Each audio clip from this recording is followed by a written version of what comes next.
हैदराबादहून पंढरपूरच्या दिशेनं निघालेल्या मुंबईच्या हेलिगो चार्टर्ड कंपनीचे हेलिकॉप्टर बुधवारी दुपारी चुकून थेट तुळजापुरात उतरल्याने प्रशासनात एकच खळबळ उडाली आहे.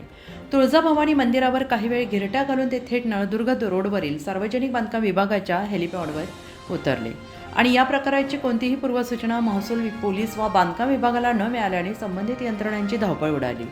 सहाय्यक पोलीस निरीक्षक विजय पवार आणि कर्मचारी माने यांनी तातडीनं तपासणी केली. पायलटने पंढरपूरसाठी घेतलेल्या परवानगीची माहिती दिल्यानंतरच समजलं हे चुकून तुळजापुरात आलं आहे.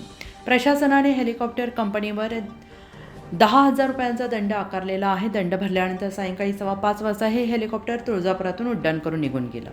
तुळजापूर हे महत्त्वाचे धार्मिक तीर्थक्षेत्र असल्याने सुरक्षा यंत्रणांसाठी अशा विनापरवानगी लँडिंग प्रकार गंभीर मानला जातोय. पायलट आणि हेलिकॉप्टर कंपन्यांनी यापुढे अधिक दक्षता बाळगावी अशी अपेक्षा व्यक्त केली जाते आहे. उत्तर महाराष्ट्र न्यूज नेटवर्कसाठी ब्युरो रिपोर्ट.